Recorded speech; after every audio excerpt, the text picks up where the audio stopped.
은행에서 근무하는 동안에 반 이상을 그 대출 관련 업무를 담당을 했는데, 최근에 이제 커피 바리스타와 와인 소믈리에 자격을 취득하고 낮에는 이제 근무를 하면서 퇴근 후에 이제 식구가 얼마 전 오픈한 겁니다. 그래서 카페에서 아르바이트 겸 하고 있는 겁니다. 퇴직 후에는 이제 전적으로 저희 식구를 도와가지고 이 작은 새로운 인생을 전념을 해야 될 거로 생각하고 있습니다. 19세기 동다성을 저술하신 초위선사나 추사 김정희 선생을 비롯해가지고 조선시대 유명한 다인들은 차를 마실 때 오감으로 마신다 했습니다. 귀로는 따뜻한 그 화롯불 위에서 차주전자가 올려놓고 보글보글 찬물 끓는 그 소리를 듣고, 눈으로는 조그만 이제 찻잔에 떠있는 자신의 깊은 눈동자를 바라보면서 연녹색 연한 찬물의 빛깔을 또 즐기고, 코와 입으로는 그윽한 차향과 오묘한 차의 맛을 즐기고, 손으로는 까슬까슬한 이 도자기 잔을 감촉을 즐기셨습니다. 우리 선조들은 좋은 차나 심지어는 차를 우려낼 물조차도 선별하면서 차를 그 차의 재료적인 측면도 중시했지만은, 차를 즐기는 데 있어서 우리 마음이나 감각기관이 느끼는 그 조그만 감정 하나하나를 더 중시했다고 생각을 합니다.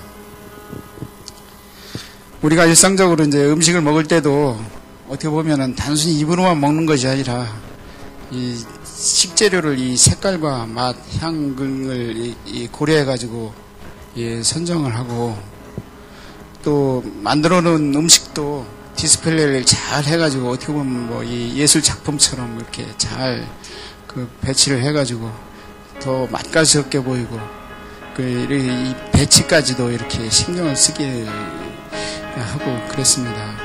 우리가 음식을 먹을 때 만약에 눈을 감고 먹는다면은요, 눈을 감고 아니면 코를 막고 먹는다면 이 혀에서 느끼는 네 가지 감각, 그러니까 맛, 그 맛은 쓴맛, 신맛, 짠맛, 단맛, 그 외에는 아마 느낄 수 없을 겁니다. 그런 면에서 보면은 우리는 알게 모르게 항상 음식을 오감으로 먹고 있다고 이렇게 생각을 하고 있습니다. 일반적으로 이제 맛있다라는 표현을 이제 우리가 쓰는데, 그 맛있다라는 거는 어떻게 보면은 지극히 이제 주관적인 측면입니다. 이 주관적인 맛도 이제 여러 사람이 이제 이렇게 그런 맛을 같이 느끼다 보면 객관화되기도 하겠지만은, 맛있다는 말 그는 내가 맛있다는 겁니다. 이 커피도 마찬가지인데요. 커피는 이제 이 기호식품이기 때문에 사람마다 이 좋아하는 맛이 다 다릅니다. 어느 분은 아주 연한 커피를 좋아하시는 분이 있고, 어느 분은 이 진한 커피를 좋아하는 분이 있습니다. 연한 커피 좋아하는 분한테 진한 커피를 갖다 주면은 그 한약처럼 쓰게만 느껴지고요. 그 다음에 이 진한 커피를 좋아하는 분한테 연한 커피를 주면은 싱겁게 느껴집니다. 와인도 그런 마찬가지가 되겠는데요. 그래서 그런 이 당도에 있어서도 어떤 분은 단 거를 좋아하고, 어떤 거는 이제 안 다른 걸 좋아하고, 이렇게 하게 되니까, 아무튼 아까 얘기했던 맛있다는 말은 그 본인이 그 사람한테 맛있다는 건데, 이러한 이 맛들도 어떻게 보면은요, 그 시간이 흐르면서 또 변화할 수도 있습니다. 어떤 사람이 연한 커피를 좋아하던 사람이 진한 커피를 좋아하게 되고, 또 단 걸 좋아하던 사람이 덜 다른 거를 이제 좋아하게 되고, 그렇게 보면은 아무튼 그것도 이제 그 맛이 사람이 했던 기호에 따라 가지고 기호가 자꾸 변한다고 이렇게 좀 생각을 하고 있습니다. 와인이 우리가 통상적으로 굉장히 어렵게 생각되는 이유는, 와인은 그 나라마다 부르는 이름 자체도 달라요. 그러니까 와인이 생산되는 지역이 굉장히 많은데요. 그 많은 지역에서 다 자기 나라 말을 쓰고 그러다 보니까 와인은 이 문구가 이 라벨을 보고서 이 라벨만 읽을 줄 알면 와인을 상당히 많은 정보가 있는데, 할 수가 있는데, 이게 프랑스 말인지 아니면 스페인 말인지 아니면 이탈리아 말인지 이걸 잘 모르거든요. 그리고 이게 뭐 와인 이름인지 와이너리 이름인지 아니면 품종 이름인지 이것도 모르고요. 그러니까 그런 것 때문에 이제 굉장히 어렵게 느껴지는 거고요. 아무튼 그런 것들을 다 어차피 다 알아야 됩니다. 근데요. 와인을 알려면은 그런 걸 다 알아야 되는 거고요. 그런 맛들이, 향들이 이 품종이나 이 생산 지역 이런 것 따라 가지고 굉장히 달라져요. 그래서 아까 말씀드린 대로 이 커피는 뭐 품종이 별로 중시 안 됐다 그러지만은 이 와인에서는 와인 품종도 굉장히 또 중시가 되고 있습니다.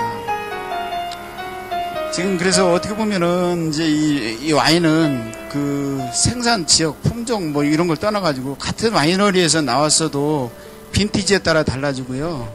또 아니면은 또 그게 이제 그 보관을 내가 사다가 어떻게 했냐에 따라 맛이 달라져요. 그러니까 이 와인 맛이 어떨 건가는 대략적인 추측은 할 수 있겠지만은 그 와인을 가지고 와가지고 따서 먹어보기 전에는 와인 맛을 알 수가 없다 할 정도로 그렇게 지금 되어 있습니다. 제가 이제 와인이 이제 생산될 때 그 재배해가지고 그러니까 이제 수확해서 그거를 발효하고 그 다음에 숙성을 하고 그 다음에 이제 이렇게 이제 그런 과정들을 통해가지고 그 와인이 생산이 되는데요.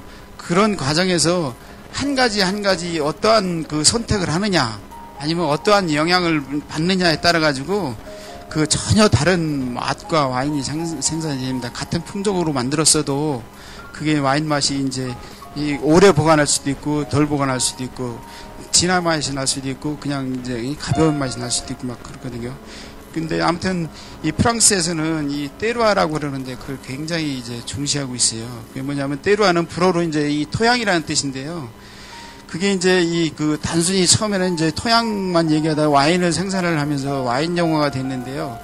그 와인 용어에서 이 테루아를 굉장히 중시하고 있어요. 그래서 그거는 뭐 일조량이라든지 강수량, 뭐 습도 이런 그 기후, 그게 하늘하고 관계되는 거예요. 그 다음에 이제 땅에 이제 이 암석이냐 아니면 무슨 무슨 토양이 화산토냐 아니면 무슨 석회암이냐 뭐 이런 그 토양 또 그런 거, 그 다음에 방향, 그 다음에 지형적 위치, 또 배수 이런 것까지 다 포함하는 이 땅하고 관계되는 거고요. 그 다음에 포도맛 그게 이제 어떤 품종을 쓰느냐, 품질 또 양조하는 방법 그런 것까지 전부 통틀어 가지고 와인이 생산될 때까지 모든 관계되는 것을 다 그냥 테루아라고 얘기를 하고 있습니다.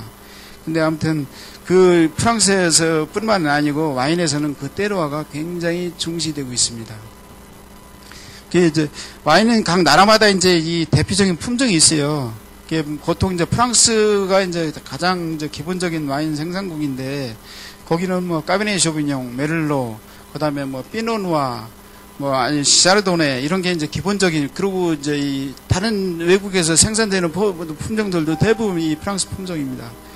그런 게 있고요. 그다음에 이탈리아 같은 경우는 산지오베제, 네비올로 이런 게 있고요.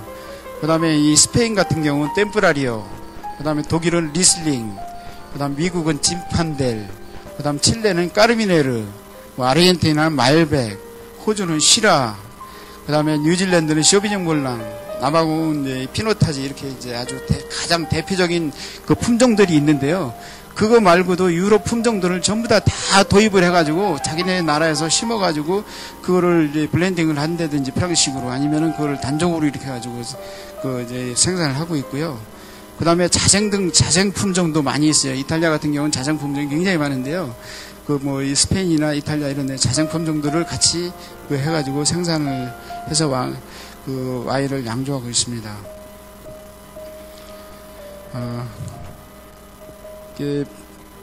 우리가 이제 이 발효라고 그럴 때요, 가장 중요한 발효라고 그럴 때 보면은 이 포도당 우리가 포도당 많이 들어보시죠. 포도에 이제 이 당분이 있는데 그 당분에다가 효모가 작용해가지고요, 그 이산화탄소하고 알코올이 이제 생성이 됩니다. 그래서 그걸 이제 간단히 얘기하면 발효인데요. 그게 이제 거기서 생산되는 부분들이 이게 굉장히 작용되는 부분들이 이제 중요해요. 그게 뭐냐면은 이게 이제 우리가 보통 이제 이 구대륙 와인 아니면 신대륙 와인 그러는데 그 이유도 바로 여기에 있어요. 왜냐하면 유럽 같은 경우는 기후가 안 좋기 때문에 항상 어떻게 보면은 이렇게 수확기에 가지고 이제 우박이 내린다든지 비가 많이 온다든지 막 이럴 수가 있고요. 근데 이제 신대륙 같은 경우는 항상 이렇게 해가지고 이 햇볕도 많이 쬐고 일교차도 높고 저희가 좋아요. 그 기후가. 그래서 구대륙은 그 빈티지라고 그러는데 이 포도가 생산되는 연도를 빈티지라고 합니다. 그 빈티지가 굉장히 중요한 영향을 끼치고 있고요. 신대륙은 빈티지 차이가 별로 없어요. 그래서 그 구대륙 같은 경우는 이제 이 빈티지에 따라 가지고 와인 가격이 거의 2배까지 날 수도 있어요. 그리고 아주 유명한 뭐 샤토 디켄 같은 그런 그 와이너리는요, 빈티지가 안 좋은 애는 와인을 생산을 안 합니다. 예. 이제 그런 정도로 그게 하는데, 그게 아까 얘기한 것처럼 거기 이제 와인 생산되는 그 결과물에서 나오는 게 이제 알코올 도수가, 그래서 유럽 와인 같은 경우는 보통 이제 11도에서 13도 이렇게 낮아요. 왜냐하면 햇빛이 적기 때문에 당도가 낮아서 그런 거고요. 저쪽에 이제 뭐 칠레나 아니면 뭐 호주 이런 데 보면 14도, 15도 막 이렇게 됩니다. 그거는 햇빛을 많이 쪄가지고 포도 당도가 높기 때문에 그게 완전 발효가 돼버리면은 그게 이제 이 드라이한 와인이 되는데요. 그게 알코올로 완전히 이제 도수가 높아지는 그런 상황입니다. 지금 이거 말고도 이제 뭐 테이스팅 하는 방법도 있고 뭐 여러 가지 저희가 있는데 지금 이 시간이 너무 많이 돼가지고요. 한 가지만 더 말씀드리고 마치겠습니다. 이게 와인의 우리가 향을 구분할 때 이제 아로마하고요, 부케라고 합니다. 근데 아로마는 히라보로 해가지고 이제 양념, 향료라는 뜻이고요. 부케는 이제 프랑스 말로 이제 작은 나무 아니면은 신부를 위한 작은 꽃다발. 우리 이 결혼식 가면 부케라고 그러죠. 그게 부케인데요. 이 아로마가 1차, 2차, 3차 아로마가 있어요. 근데 그거를 우리가 통상적으로 1차 아로마만 아로마라고 그러고 2차, 3차는 이제 부케라고 그럽니다. 근데 1차 아로마는 포도 품종을 알아볼 수 있는 건데요. 그런 꽃향기가 납니다. 꽃향기가. 그거는 포도가 본연에 가지고 있는 그 향이에요. 그 다음에 이제 2차 아로마는 이제 아까 말씀드렸던 발효하는 과정에서 이제 나오는 그 향이고요. 그런 거는 보통 뭐 꿀, 모과, 배, 뭐 망고, 바나나 뭐 이런 그런 후추향 이런 것들이 납니다. 그 다음에 3차 아로마는 발효해가지고 와인이 생산되면 그걸 금방 먹는 게 아니고 숙성을 시키잖아요. 에이징이라고 그러는데요. 숙성시키는 과정에서 생기는 그 향입니다. 뭐 건포도향 아니면 뭐 올리브 밀향, 뭐 카카오, 뭐 초콜릿, 삼나무 뭐 이런 향들이 나오는데 그런 향들이 있어요. 그래서 그걸 이제 구분해가지고 전체적으로 아까 얘기한 대로 아로마라고 그러는데 그걸 구분할 때는 아까 얘기한 대로 정확하게 구분하면은 이 아로마 부케 이렇게 얘기를 하는 거고요. 지금 더 많은 얘기들이 있는데 지금 시간이 지나가지고요. 한 가지만 말씀을 드리고 내려가겠습니다. 저희가 이제 보통 레스토랑 가면은 식사를 위해 가지고 이제 하는데 이 테이스팅하고 이제 드링킹이 있어요. 근데 와인이 이제 많이 이제 생활화가 덜 되다 보니까 와인을 조금 배운 사람들은 막 이렇게 색깔도 보고 뭐 향도 막 맡아보고 막 이렇게 하거든요. 근데 그런 것들은 실상은요, 이 레스토랑에서 테이스팅을 하는 사람은 소믈리에 아니면 그날의 호스트입니다. 그 사람들만 간단한 테이스팅을 할 수가 있고요. 나머지는 그냥 맛있게 드셔야 되는 거예요. 근데 이 사람들이 막 하게 되면은 그거는 예의에 안 맞는 거라고 그렇게 보시면 되고요. 그리고 이제 음식하고 어떤 와인이 좋은 와인이냐 이제 그런 말씀들을 많이 물어보는데요. 물론 가격이 좋은 와인이 이제 맛도 좋고 저갈 수도 있는데 그 맛이라는 것도 충분히 숙성이 돼가지고 잘 됐을 때 뭐 100만 원짜리 와인도요 숙성 안 되고 금방 먹으면 맛없어요. 근데 이제 숙성이 잘 되고 했을 때 이제 그렇게 하는 건데 프랑스에서는 그래가지고 이제 그거를 음식과 와인하고의 조화를 이제 결혼이나 뜻을 마리아주 뜻으로 이제 마리아주라고 합니다. 서로 이제 음식과 잘 조화를 이루는 와인을 선택을 해서 잘 먹는다는 얘기죠. 그래서 아무튼 뭐 지금 두서없이 말씀드리다 보니까 이제 또 시간도 지나가지고 저도 스킵해가지고 넘어갔는데요. 커피도 와인도 아무튼 이 폴리페놀 성분이 많습니다. 그래서 건강이 참 좋아요. 그러니까 근데 그것도 적당히 먹으면 좋은데 많이 과하게 먹으면 안 좋은 거. 왜냐면은 커피 같은 경우도 이제 탄닌 성분 이런 게 많고 하다 보니까 이제 위험이 있고 한 사람은 위에 이제 안 좋고요. 와인도 이제 어차피 알코올입니다. 도수는 약한 술이지만 이제 이 술이거든요. 그러니까 그것도 많이 먹으면은 이제 건강을 해치게 됩니다. 그러니까 적당하게 드시면은 기분도 좋게 자기가 즐기시면서 풍요로운 삶도 누리고 건강도 같이 지키지 않나 이렇게 생각됩니다. 예, 죄송합니다. 이게 너무 또 오바돼가지고 계속 그러는데 이상 마치겠습니다. 감사합니다. 다시 한번 연사님께 큰 박수 보내주세요.